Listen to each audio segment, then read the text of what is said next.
Thank you so much for joining us. You're welcome. So I have so many questions for you, Peggy, and I'm sure we'll try to get through as many as you can. But let me start with, who is Peggy Dulany? Oh, at core. Yes. So I feel as though, in a way, I channel something. And I don't mean literally that I'm channeling from someone else, but I feel as though my life is directed, that I do what I'm supposed to do. But it's not always apparent to me ahead of time what that is. How do you know? It's, it comes in the moment. I don't mean that I act in the moment every minute, but it's like as I move through life, I know what the next step ought to be, when the next step needs to be taken. And it's just a feeling? Mm-hmm. It's an instinct. Yeah, and I've come to trust it. It's very powerful. Yeah. What do you think that is? I think it is having become relatively centered. In other words, that when one gets all the elements inside and outside aligned, then it just, everything becomes clearer. So it's really fascinating to me that you're that aware, enlightened even. That may be an exaggeration. No, I meet a lot of people all the time, and rarely are they centered. So what happened in your life that helped you to become centered? Well, I think the first part was trauma. So I had a complicated mother, and it was difficult growing up with her. And I, at a certain point, I realized my greatest wound is my greatest gift. Yeah. And so the trauma that I experienced with an unpredictable mother led me to be able to empathize with other people. Amazing. So that was a first step. And then after that, took a lot of work, a lot of therapy, a lot of spending time in the wilderness, doing a vision quest, meditating, daily yoga practice. And it's continuous. It's a continuous process. But finally, at age 65, I feel pretty grounded and centered. Wow, and you mentioned something in that list of things that you did, a vision quest. What is that? Well, it's a practice. The term, I think, comes from Native American practices where people go into the wilderness and fast for a period of time and cry for a vision in Native American practice. The group that I did this with, which is called Animas Valley Institute, has adapted this sort of retreat and reflective practice from many different cultures. So it's an 11-day process of which you spend 3 days alone, 4 days fasting, and basically letting the wilderness mirror to you what your true soul's purpose in life is. Interesting. And when you were experiencing the trauma with your mother, was it you or was it in your family? It was all my siblings. And the process of experiencing the pain, I agree with you. I've had some of my own painful experiences, and sometimes blessings come in all forms. That's right. Right. And I mean, the other side of it is she was an amazing person. So, you know, it wasn't all bad, but it was just emotionally she was not stable.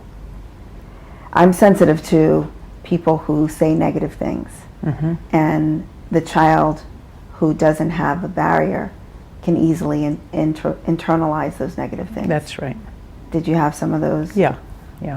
So you have to try to replay the tape. That's right. To say that I am enough, and that I'm good enough, or that I love who I am. And if you don't get that from a loved one saying that you're wonderful and you're special, it's hard for you to get it yourself, because you live what you learn. I think that's right. I also was fortunate enough to have a father who really supported me and to have a very supportive group of siblings. So I wasn't, and my mother loved me in her own way, so I wasn't completely without it. But there were elements that I had to work through to feel the kind of self-esteem that I think it takes to become centered. Sure. And what is it that your father did specifically that gave you that?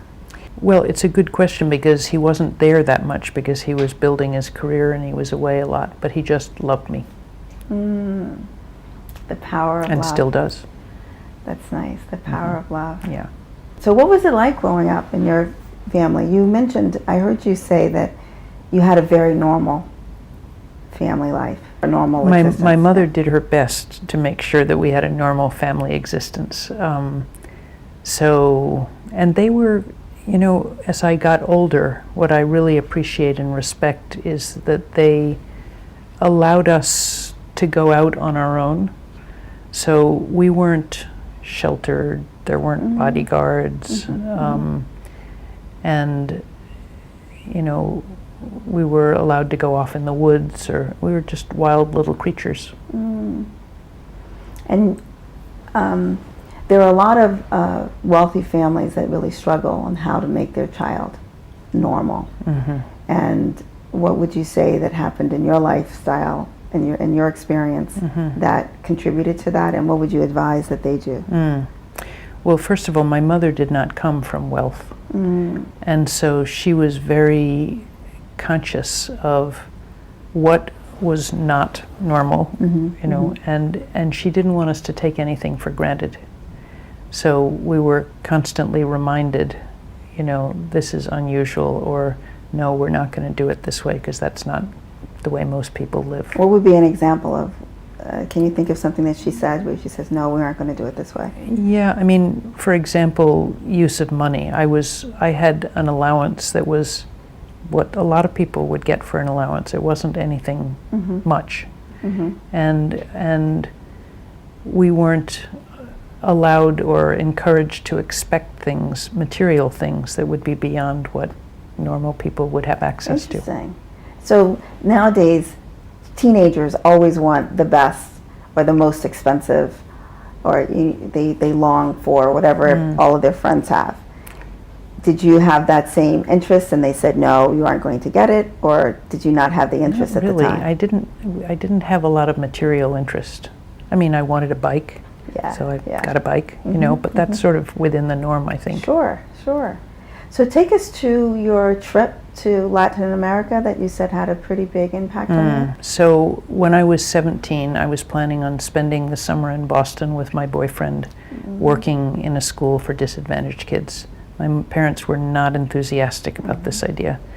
So when some Brazilian friends came to visit them, who were wonderful people, and said, so Peggy, when are you going to come visit us? And my parents said, how about this summer?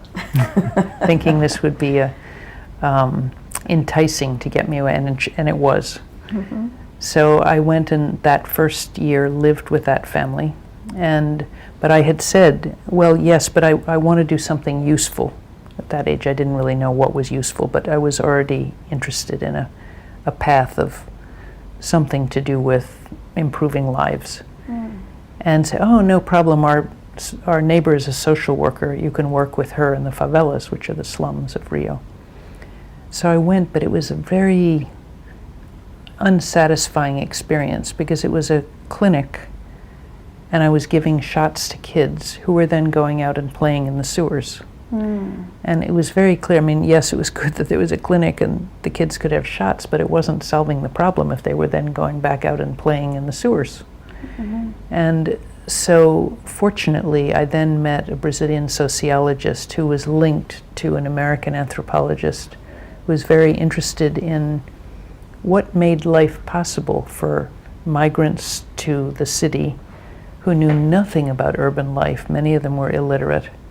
And what were the structures that helped them adapt to urban life? So the second summer, I became part of a group. It was an informal study group that this anthropologist led. And we each were supposed to have a project. I mean, I was a freshman in college. I was very young. I didn't know how to do a research thing, but I loved talking to people. So I would go and interview families about their experience coming to the city, where they came from, what kind of work were they doing, all of that. And then the third year, I had been spending time with a family in one of the favelas, so I asked if I could live there because it was a very long bus commute. Interesting. From the family that I was living with. So then I moved into the favela. but the main thing that I got from it was how hard people work to get out of poverty. And it was not for lack of work or lack of trying that they weren't getting out of poverty. It was structural. But beyond the structural, there was a lack of connection, that the society didn't permit access to information, education, skills, jobs, etc. And so it was kind of like a glass ceiling. And I couldn't have articulated it that way when I was 19, but over time I came to see that connectivity across levels of society, across sectors, etc., was really something that was needed, bridging. And that's become my passion in life, and that's what led me to start Sostener Ghosts. That's fabulous. So many people have these misperceptions of folks that have grown up with or been privileged to have wealth, that they aren't particularly caring, or whatever misperceptions there are, or that if there's something that you know, it's really easy to stay in your world. But you have consistently moved outside of the world and explored. Is there anything that triggered that in you? Well, I mean, one thing was that my parents allowed me to try things. So, and I also believe that getting to live in another culture is really important for young people. I mean, there's no question that that was the formative experience of my life. And then I guess, you know, in my family, growing up with values about doing something to make a difference, that was very fundamental in our household. Did that come up at the dinner table?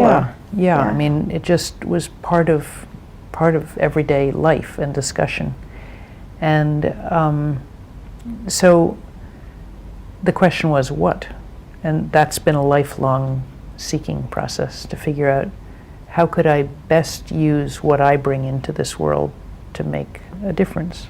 That's wonderful. It really is. And so the experience of being in the slums and watching everything gave you the foundation for the compassion and empathy. So talk to us about what you're working on now and the organization that you started.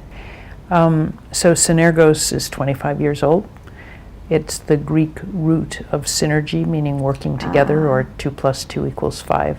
That's great. And the notion that I've had is, first of all, a commitment to do whatever could happen to increase social justice and reduce poverty.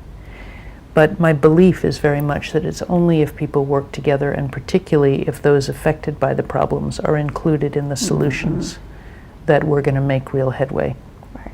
So we've worked at it from a number of different perspectives. We help start community foundations around the world as a kind of bridging organization between the grassroots and other sectors of society, be it government or business or civil society.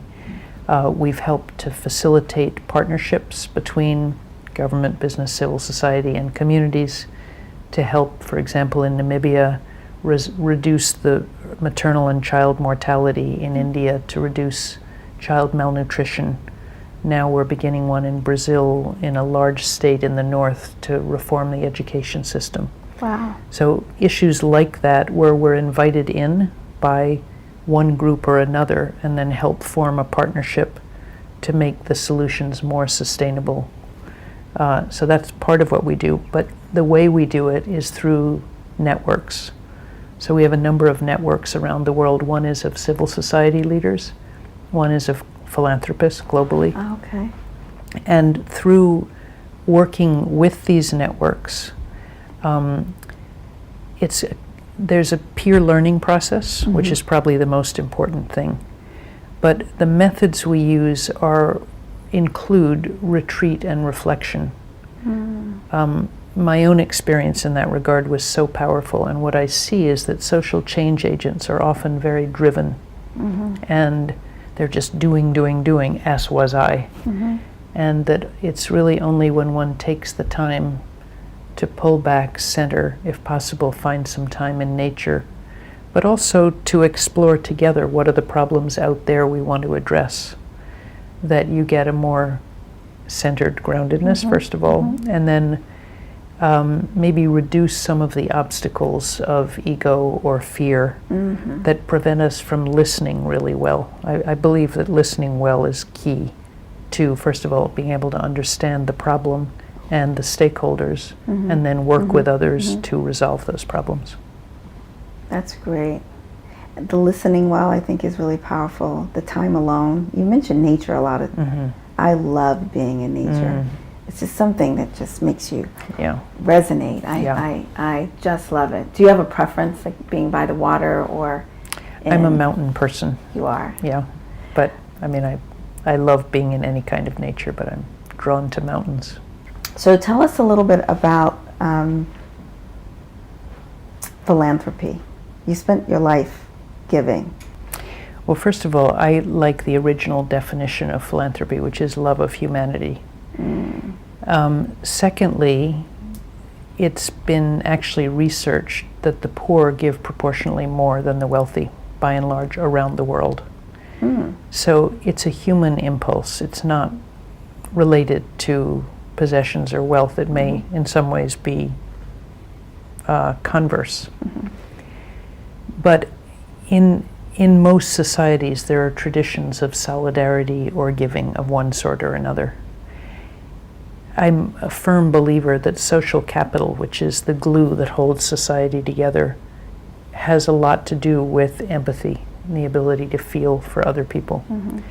And too often, people who make a lot of money become walled off, in a way become as isolated as those residents of the squatter settlements. Interesting. Whether it's because of fear, you know, having to have bodyguards and iron bars on their windows and, you know, bulletproof cars and things like that, or fear that they'll be robbed, you know, that kind of thing. And so what I really believe is that in order to be our full selves, we need to be able to listen and empathize with others. So it's not, we're not just an enclosed being. We're a being in the world. And naturally, when one is a being in the world and resonates with what's going on out there, it generates compassion and empathy for those who are suffering, or for the environment that we are causing to suffer. And so I love it when people find their passion and then follow their passion with their heart, their skills, their time, and their resources. So many people have said that. How do you find your passion? So for young people, I would say try out until you find it. Try different things. For people who have the opportunity to step back and reflect, because often what happens is we don't maybe find our passion right away, or we need to earn a living and we get whatever job we can and we just start doing it. And then, especially as you get to midlife, you start to feel incomplete. The things you left behind that you didn't do. Maybe you were artistic, but you had to get this job and you couldn't make a life being an artist, and you start to get a longing. There's a feeling of longing that comes that may be almost masked because you're too busy raising a family, working, etc. So the idea of the retreat and reflection is to listen to those longings, to go back and find, because maybe there was something you were meant to do that you didn't get the chance the first time around to choose. And if you can get into a position in your life where you can take a little time to reflect, it's scary, by the way, because what may come up is changing your whole life. So not everybody wants to do that. I know. That's very true. So talk a little bit, if you would, about your views on relationships. What kind of relationships?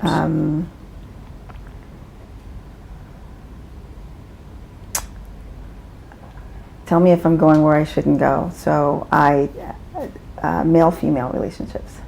So intimate partnerships. Intimate partnerships. I should say. That's right, not just male-female. Intimate partnerships.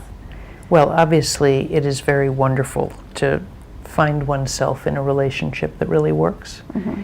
My background is education and psychology, so I also view things from that perspective. And one of my beliefs is that we unconsciously choose someone who represents the wounds that are unhealed in ourselves. And that one of the greatest things is to be able to work through that with each other. But it takes an amazing amount of consciousness to know that that is the issue. I see that you're resonating with this. Yes. Oh, I wasn't expecting that. I'm sorry. Yes, yes, yes. So I have a book to recommend to you. You do? Yeah. Yeah, it's true. It's a couple called Hal and Sidra Stone. Mm-hmm. And one is called Embracing Ourselves, and the other, the relationship book, is Embracing Each Other. Okay. And it is about how to recognize when we're projecting onto the other what really is unhealed in ourselves. Mm-hmm. And then how to learn to talk about it. But it takes two people who are willing to do that, and that's difficult. It is. Yeah. It is. I'm sorry. That's okay. I wasn't expecting Not a that. problem for me. Whew. Okay, so let me get back to center. Because I lost it. I think that's, I didn't major in psychology, but I think that's really important. Mm-hmm. And when you've had wounds before, sometimes you replicate them. You do, and you go for things that you're familiar with, but it's not necessarily what you like. Or what's good for you. Or what's good for you. Yeah. And so I'm having some of those experiences at the moment. Yeah. Anyway, is there anything that I haven't asked that you want to make sure that you share about you, your values? Well, what I wish for people is that they do have an opportunity to stop and reflect, because too often we just go ahead and we get into a pattern, a rut, and it may be very productive, or it may make a lot of money, or it may help support the family, or whatever it is that we think we're doing. But it may leave us unfulfilled. Empty. Yes. Empty or unfulfilled, or not generative enough. And especially as people get older, there's the possibility of giving back. And I don't just mean philanthropy, that is giving money. I mean, giving of ourselves is incredibly fulfilling. It is. It really is. And when you say take time to be reflective, do you do that daily? Or are you saying just go away? My yoga practice is the way I do it daily. But I also try to get time. And I mean, I've been a workaholic, so I suffer from this thing of doing too much. Really? Yeah. I mean, not clinically a workaholic, but I work all the time. So it's hard for me to do that, but there's no question the benefits when I do. Lastly, who do you admire? I admire our president. You are not alone. And his wife. Yes, you are not alone. Yeah. Yeah. They got a response from me. Isn't he great? He's so great, is she. and she's amazing. Was she not unbelievable at the Democratic? Incredible, yeah. And Yeah. his speech? Yeah. Yeah, it was great.